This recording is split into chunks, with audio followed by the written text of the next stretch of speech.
éternel d'harmonie préétablie, en les découvrant avec des yeux neufs. D'où mon instabilité, mes voyages, puis aussi ma difficulté à m'asseoir pour enfin écrire un système, d'accord? L'orientation vers le système était bien présente en moi, mais je la compliquais volontairement, en essayant de me frayer un chemin vers une expérience nouvelle. Mais lorsque cette phase prit fin, toute une série de projets de plus grande ampleur s'imposèrent à moi, qui s'étaient ainsi préparés en moi. D'accord? Alors, ici, je pense qu'il y a vraiment... c'est un texte qui dit de manière claire, de manière très, très ouverte, l'influence énorme que Benjamin a exercée sur Bloch. D'accord? Un passage de la correspondance de Benjamin. Benjamin écrit à un ami à propos de Bloch en 1926. Bloch est plein de respect à mon égard, car c'est lui qui connaît le mieux tout ce qui me préoccupe. Il en sait bien plus que moi-même, car non seulement il détient tout ce que j'ai bien pu écrire, mais il se souvient encore de chaque mot prononcé il y a des années. D'accord? Alors, on peut déduire de ce passage-là que Bloch avait une connaissance intime de la pensée de Benjamin et des textes qui vont nous occuper tout à l'heure. De manière plus détaillée, mais là, je ne pourrais pas développer ça aujourd'hui.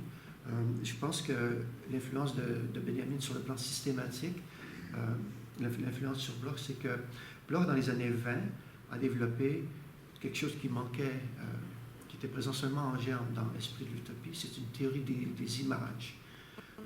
Dans les chapitres du principe espérance que nous avons travaillé hier, j'ai mentionné la notion d'allégorie, la notion de symbole. Bloch est immensément redevable à Benjamin pour ces notions-là, donc une théorie des images. Bon, maintenant, passons à la réaction de Benjamin à la lecture de l'esprit de l'utopie, de manière plus précise. Il y a un passage d'une lettre de septembre 19. Benjamin venait tout juste de lire l'esprit de l'utopie. Il écrit à un ami: « J'ai beaucoup réfléchi pour mon compte personnel et me suis fait des réflexions si claires que j'espère pouvoir bientôt les coucher par écrit. » Ces réflexions concernent la politique. Sous de multiples rapports, pas seulement de ce point de vue, je m'inspire du livre d'un ami, qui est la seule personne marquante que j'ai rencontrée en Suisse jusqu'ici. Le plus encore que son livre, c'est de parler avec lui qui m'a inspiré, car ses propos contraient si souvent mon refus de toute tendance politique actuelle qu'ils ont fini par m'obliger à approfondir ce point, ce qui, j'espère, n'a pas été sans fruit. Je ne puis rien encore laisser transpirer de ces réflexions. Le livre s'appelle « L'esprit de l'utopie » d'Ernst Bloch. D'énormes défauts sautent aux yeux, pourtant je lui dois un élément essentiel et l'auteur vaut 10 fois son ouvrage. D'accord? Il avait une grande estime pour lui. Alors, les commentateurs qui se sont penchés sur leur relation utilisent ce passage-là pour dire, bien, l'influence de Bloch sur Benjamin, c'est une influence politique. C'est une influence politique. Et puis, le texte Fragments théologico-politiques va nous le faire voir. Mais ce n'est pas la seule influence. Et je ne crois pas que ce soit la plus importante. Il dit bien, sous de multiples rapports, et pas seulement du point de vue politique. D'accord? Il doit à Bloch des idées essentielles. À la demande de Bloch, Benjamin a écrit un compte-rendu de l'esprit de l'utopie. Malheureusement, ce texte, il a essayé de publier à divers endroits. Il n'a jamais été publié, puis finalement, il a été perdu. Ce texte est tenu pour perdu aujourd'hui. Personne n'a pu le lire, sauf Gershom Scholem, qui était l'ami proche de Benjamin. Et puis, Scholem a dit dans une entrevue, la même entrevue dont je vous parlais tout à l'heure, qu'il a donnée dans les années 70, il a écrit à propos de ce texte, de ce compte-rendu, que c'était simplement un compte-rendu de ton neutre, un texte qui faisait à peu près 3 pages. C'est seulement à la toute fin, dans les dernières lignes, que Benjamin exprimait quelques critiques, mais finalement, ce n'était simplement qu'un compte-rendu. Mais plus important que le texte perdu lui-même, c'est le travail préparatoire pour écrire ce compte-rendu. Benjamin dit qu'il a travaillé pendant 3 mois sur ce livre. Il l'a lu de manière vraiment très sérieuse. Et puis, il a considéré ce livre-là un peu comme un défi personnel. Parce que même s'il trouvait le livre un peu confus, même s'il était en désaccord avec plusieurs des idées qui étaient présentées, il était quand même interpellé par ces idées.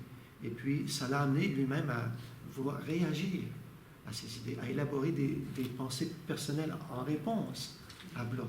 Vous comprenez? Alors, c'est de cette manière-là que Benjamin a été profondément marqué par Bloch.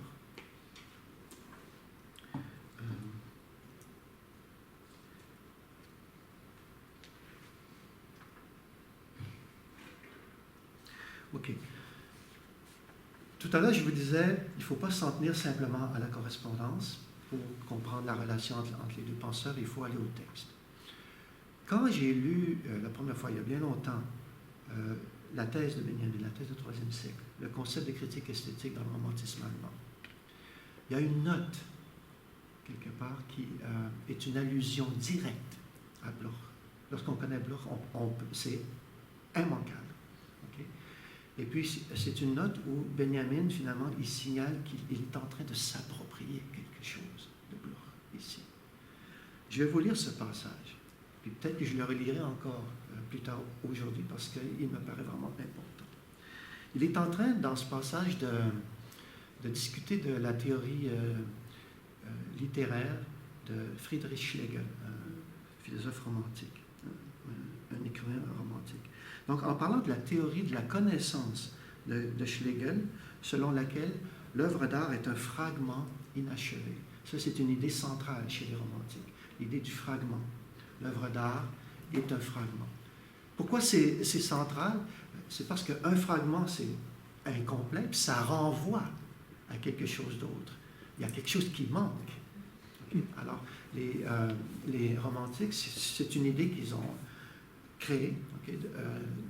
L'idée de concevoir l'œuvre d'art comme un fragment qui renvoie à quelque chose d'autre. Donc, notre connaissance, si on veut vraiment connaître l'œuvre d'art, il faut la considérer comme un fragment, comme incomplète. Et si on la considère comme un tout complet, comme un tout harmonieux, on manque ce qui est important dans l'œuvre. Okay? Alors, en parlant de la théorie de la connaissance de Schlegel, selon laquelle l'œuvre d'art est un fragment inachevé, qui doit être complété par la critique, donc l'œuvre d'art appelle un commentaire philosophique, Benjamin cite ce passage de Schlegel. Alors là, je lis une phrase de Schlegel. « Seul l'inachevé est compréhensible. » Vous comprenez pourquoi? Hein? Si on prétend comprendre quelque chose qui est complet, on manque l'essentiel. La réalité est inachevée. Il faut la voir comme ça. D'accord? Seul l'inachevé est compréhensible. Seul il est à même de nous mener plus loin. L'achevé n'est bon qu'à consommer. C'est quelque chose qu'on s'approprie. Seul, si nous voulons comprendre la nature, si nous voulons comprendre le réel, il nous faut le poser comme inachevé. L'idée du fragment. Et c'est là que cette note, tout de suite, il y a une note en bas de page, Benjamin écrit « Cette conception se rattache au problème de l'apprendre, de l'anamnèse, donc de la remémoration, du savoir non encore conscient et de ses recherches de solutions mystiques, selon lesquelles l'objet en question est justement un objet incomplet de cette sorte, intérieurement donné. » Alors, si vous vous souvenez de ce dont nous avons discuté hier, vous allez reconnaître plusieurs idées de Bloch ici. En particulier, l'idée du savoir non encore conscient et de ses recherches de solutions mystiques. Vous pourrez me dire peut-être, mais ce n'est qu'une note de bas de page dans un écrit Benjamin était tout jeune. Qu'est-ce qui nous dit que ça a vraiment compté pour lui? Peut-être c'était simplement une influence momentanée. Mais si vous lisez l'œuvre inachevé de Benjamin, à laquelle il travaille à la fin de sa vie, les passages, l'œuvre sur les passages parisiennes, la notion de non encore conscient, associée nommément avec Bloch, revient à plusieurs reprises. Et puis Benjamin, dans certains passages, dit c'est une notion qui est au fondement de ce livre. Okay? Alors c'est ce qui me fait penser que de 1919 jusqu'à la fin de sa vie, la notion d'un savoir non encore conscient l'a accompagné sans cesse. Ça a été vraiment marquant pour lui. D'accord? Mais ce n'est pas la correspondance qui nous apprend ça, c'est les textes, si on les lit de manière très attentive. Bon. Maintenant, pour comprendre de manière plus précise comment Bloch a pu influencer Benjamin, au moment où ils se sont connus, au moment où ils ont discuté, passé de longues nuits à discuter, Benjamin essayait de se faire sa propre idée à propos de l'ouvrage de Bloch, L'Esprit de l'Utopie, etc. Où en était-il lui-même, Benjamin, dans le cours de ses réflexions? Autrement dit, où en était-il? Et si on peut comprendre ça, ça nous permettra de mieux comprendre aussi comment les idées de Bloch ont pu faire impression sur lui. Vous comprenez? Donc, c'est important de saisir l'état de la pensée de Benjamin à ce moment-là.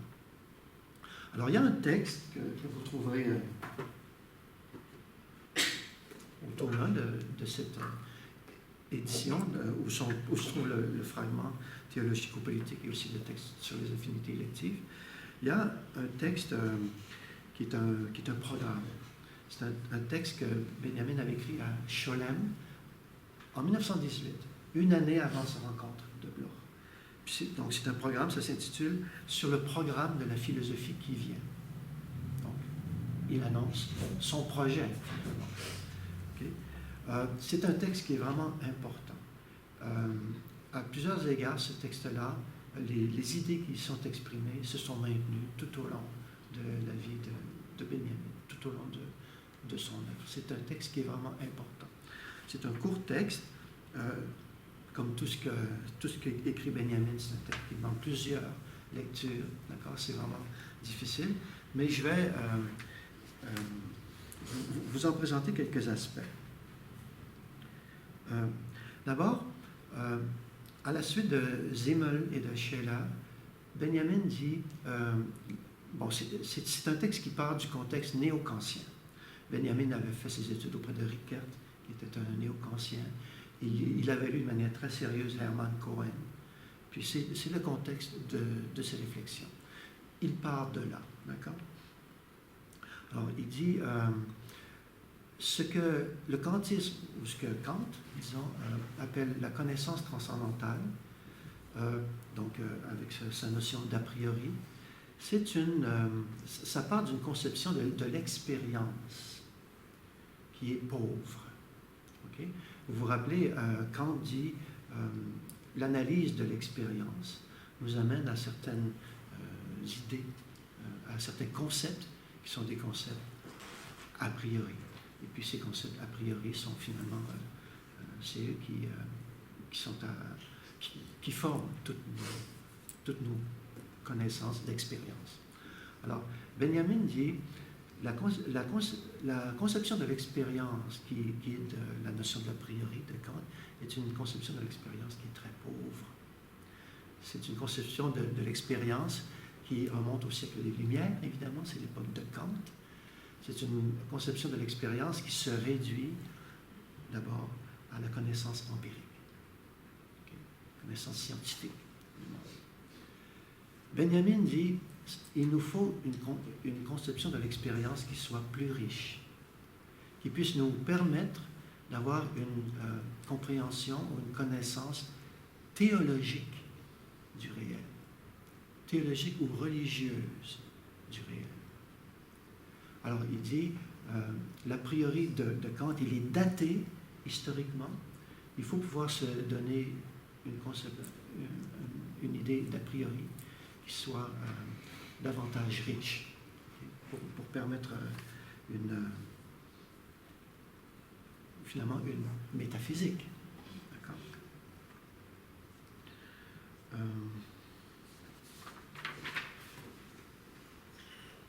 Par exemple, si vous lisez l'ouvrage de Kant sur la religion, Kant dit, un passage qui est massu, hein, Dieu ne nous a rien révélé et ne peut rien nous révéler non plus parce que nous ne le comprendrions pas. Notre raison est limitée. Nous ne pourrions pas saisir des choses qui sont au-delà de notre raison. Voyez? Kant exclut ici, non pas toute idée de Dieu. Évidemment, Dieu est très important, aussi bien dans le critique de la raison pure que dans sa philosophie pratique. Mais il exclut ici toute expérience de Dieu, toute expérience religieuse. D'accord? C'est contre ça que Benjamin lutte. Il dit, on doit pouvoir se donner une notion de l'expérience qui rend possible dans un système l'expérience religieuse elle-même. Donc, une notion d'expérience qui soit moins étroite que celle de Kant. Okay? Alors, ici, pour mieux saisir ce que Benjamin veut dire, il va falloir faire un détour. Je m'excuse, ça va être un peu sec, un peu aride, mais c'est le sujet qui le demande. Il faut faire un détour par Hermann Cohen. Je ne sais pas si vous êtes familier un peu avec cet auteur-là. À mon avis, c'est un très, très grand philosophe. Aussi, c'est un très grand homme. Et puis, c'est quelqu'un qui mérite lecture. D'accord? Puis, il a beaucoup marqué plusieurs de ses contemporains, comme Benjamin, Franz Rosenzweig, et puis Bloch aussi. D'accord? Alors, l'influence de Cohen sur Benjamin et sur Bloch, il faut bien la comprendre pour saisir leur interaction. D'accord? Alors, je vais revenir un peu à Kant. Kant dit, bon, c'est des choses qui sont bien connues, et je les suppose connues, je les rappelle simplement. Kant dit, il y a deux souches de la connaissance. Il y a l'intuition sensible et il y a les concepts de l'entendement. C'est une notion que les successeurs de Kant, les idéalistes allemands, Fichte notamment, ont voulu dépasser, parce que ce qui leur déplaisait là-dedans, c'est l'hétérogénéité de l'expérience sensible, de l'intuition sensible par rapport à la connaissance.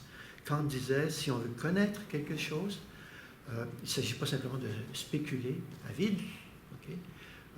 Il faut vraiment percevoir quelque chose. Il faut vraiment qu'il y a quelque chose qui nous vienne de l'extérieur de la pensée, donc l'intuition sensible. Donc, je disais que les successeurs de Kant, plusieurs se sont montrés insatisfaits de cette idée-là, de cette hétérogénéité des éléments dans la conception de la connaissance de Kant. C'est le cas de Hermann Cohen. Hermann Cohen, en 1902, a publié un ouvrage où, après plusieurs dizaines d'années où il a été un commentateur de Kant, à partir de 1902, il publie 3 ouvrages où il expose ses propres conceptions, son propre système. En 1902, c'est la logique de la connaissance pure. En 1904 ou 1905, éthique de la volonté pure. Et puis en 1912, esthétique du sentiment pur. Donc, logique, éthique, esthétique. D'accord? Et puis là, évidemment, Cohen continue d'être inspiré par Kant, mais il prend certaines distances vis-à-vis de Kant. Et puis, donc, il formule vraiment ses propres conceptions. Une chose qui déplaisait beaucoup à Cohen, c'était donc cette hétérogénéité entre la sensation, ou l'intuition, et la pensée, ou les concepts.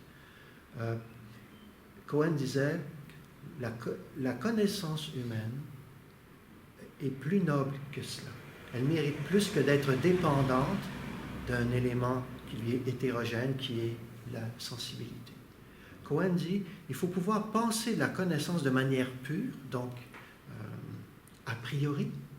Okay? Donc une connaissance qui fasse place à l'intuition sensible, à la connaissance du singulier sensible. Toujours sur le strict plan de la pensée, sur le strict plan des concepts. Okay?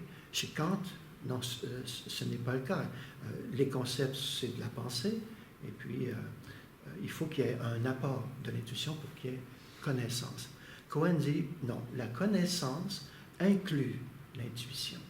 C'est-à-dire que l'intuition sensible elle-même, elle est conceptuelle. Ce n'est pas quelque chose d'hétérogène à la pensée, elle est conceptuelle. Et puis, la gageure de son livre, Logique de la connaissance pure, c'est de montrer cela, de montrer comment le singulier sensible a une nature conceptuelle et comment il peut être situé dans un système des catégories. Okay?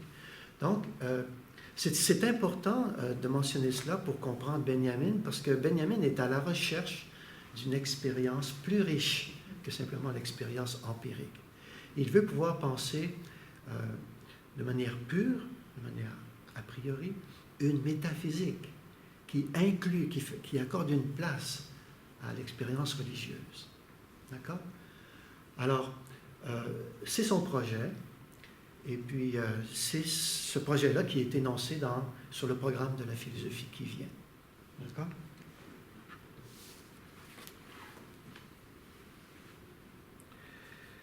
Je vais passer sur certains détails parce que le temps file.